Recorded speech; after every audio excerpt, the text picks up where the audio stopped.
Olá, democratas de plantão! A democracia brasileira não tem presos políticos, não tem jornalistas silenciados e a imprensa é livre. Confia! Hoje o perfil da Dama de Ferro no Twitter atingiu a marca de 1 milhão de seguidores.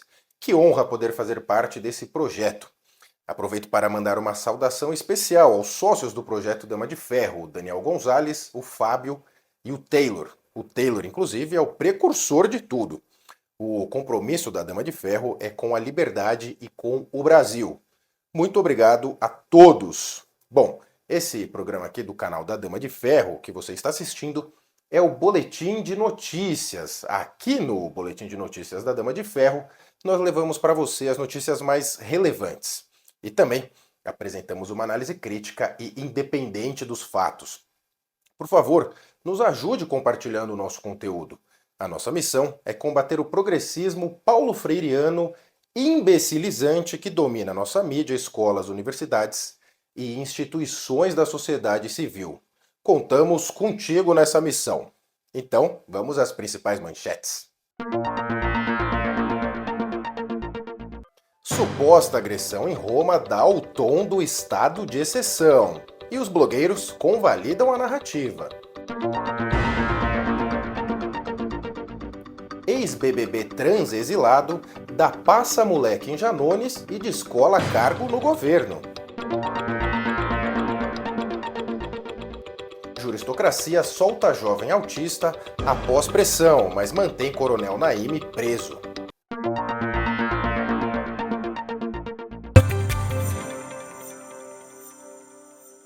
Suposta agressão em Roma dá o tom do estado de exceção brasileiro e os blogueiros convalidam a narrativa. O resumo foi assim. Supostamente, uma família ofendeu e teria dado um tabefe no filho do juiz, advogado, promotor, delegado, vítima e analista político Xandão. Tudo num dos lugares com mais câmeras no mundo e em que todos os frequentadores possuem celulares com câmeras. Mas até agora não tem imagem nenhuma. O tal aeroporto de Roma foi onde tudo aconteceu. Veja, até agora são suposições, porque não tem imagem de nada e os tais agressores negaram. E a Polícia Federal pediu o sigilo das imagens. Afinal de contas, para que divulgar, não é? A emissora oficial do governo de extrema esquerda, a Globo, afirma categoricamente que foram ataques ao juiz e à democracia. Atenção para o uso da palavra ataque. Ataque e democracia são as palavras mais banalizadas dos últimos anos e usadas de forma errada. E a TV oficial do governo, cujos jornalistas celebraram sem constrangimento algum a vitória do ex-ladrão, fez uma animação em desenho sobre a situação. É tudo surreal. E no desembarque no Brasil, os agressores já foram intimados pela Polícia Federal. Os depoimentos foram ontem e duraram somente 8 horas. 8 horas. E também foi determinada a busca e apreensão dos computadores e celulares dos tais agressores. Como eles são perigosos, hein? Olha só, a gente sabe que o tal Estado Democrático de Direito sempre foi uma fantasia. Mas não há mais intenção nenhuma em esconder que não existe mais Estado de Direito. A tal emissora de extrema esquerda divulga essa narrativa de cara lavada. Os blogueiros de extrema esquerda sempre convalidam a narrativa. Os juristas que passaram décadas posando de legalistas e garantistas se calam. Os grandes empresários, encurralados, também se calam. A população, sem voz, se socorre das redes sociais para denunciar os absurdos. E ainda somos obrigados a ver tantas pessoas aceitando bovinamente a narrativa do governo e do seu braço no consórcio de imprensa. A lavagem cerebral de algumas pessoas é irreversível. Se o Xandão ou a Globo disser ao sujeito que a mãe dele é um perigo para a democracia, um perigo para a democracia, essa pessoa prontamente irá entregar a sua própria mãe para a forca. A ruptura do Brasil pensante com as velhas e carcomidas elites que controlam o poder e a mídia é definitiva. Daí porque essas elites começaram a insistir na tese de pacificação. E grotescamente parte da bancada de direita comprou a ideia. Estamos a poucas léguas de uma ditadura completa. Uma ditadura do pensamento. Pelo amor de Deus, façamos George Orwell e seu livro 1984 voltarem a ser ficção. Ex-BBB transexilado dá passa-moleque no Janones e descola um cargo no governo. O ex-BBB e ex-deputado federal, o Fujão Jean Willis, é um transexilado político. O transexilado político é o sujeito que não é um exilado político, mas se identifica como tal. O ex-BBB foi alçado a deputado federal na rabeira do Marcelo Freixo, já que o Jean não teve votos suficientes. E depois ele renunciou num episódio pra lá de esquisito e foi se refugiar no paraíso de todo socialista, que são os países capitalistas de primeiro mundo. E agora o Jean marcou um golaço. Ele deu um verdadeiro passa-moleque no disseminador de notícias falsas e espalhador de ódio, o deputado federal Janones. E olha que o deputado Janones fez de tudo pelo Lula.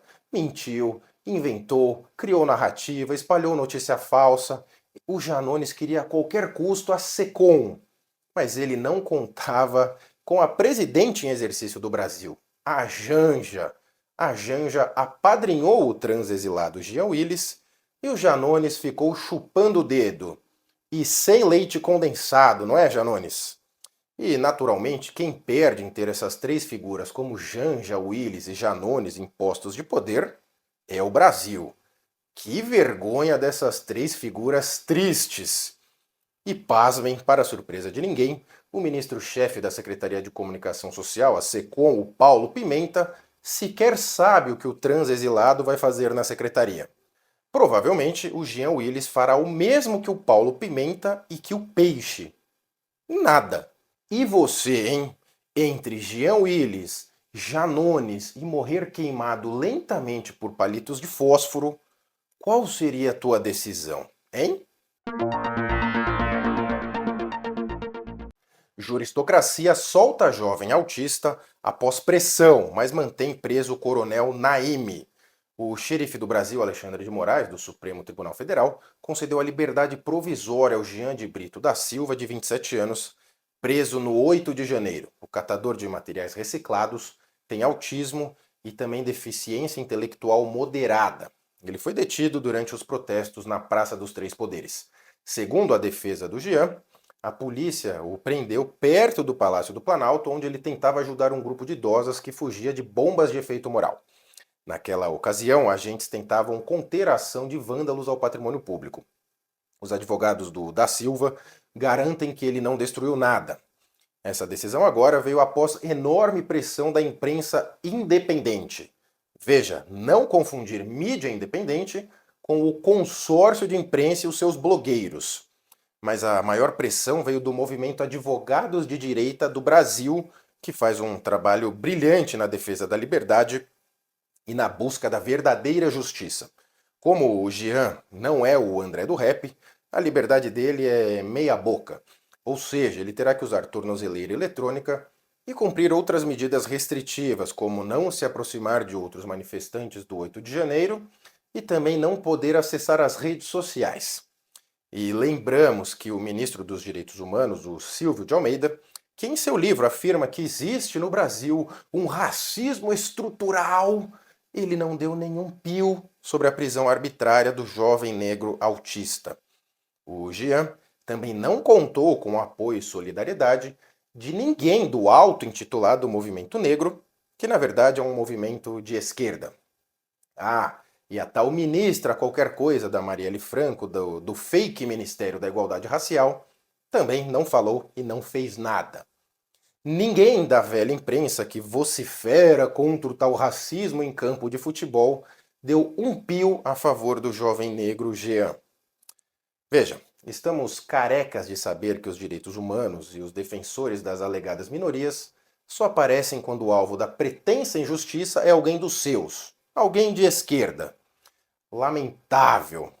Parabenizamos a Revista Oeste, o Brasil Sem Medo e outros que denunciaram esse caso assombroso que aconteceu embaixo do nariz do ministro dos Direitos Humanos e também da ministra da Igualdade Racial, que nada fizeram. E parabéns especialmente ao movimento Advogados de Direita do Brasil, a quem saudamos na figura de sua coordenadora, a doutora Jéssica Almeida. E parabéns aos advogados do Jean, as doutoras Silvia Giraldelli e Carol Siebra, e também o doutor Robson Dupin. Ah, e quanto ao coronel Jorge Eduardo Naime, da Polícia Militar do Distrito Federal, ele segue preso, tá?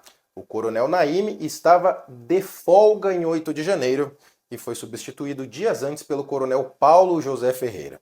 E no dia da tentativa de golpe antidemocrático com estilingue, o Naime chegou a se dirigir à esplanada dos ministérios, prendeu alguns manifestantes e acabou ferido por um rojão. A liberdade provisória do Naime foi negada pelo xerife da democracia sob o fundamento de que sua liberdade representa um perigo para a instrução do processo. Provavelmente, o André do Rap dá boas gargalhadas ao ver essas coisas.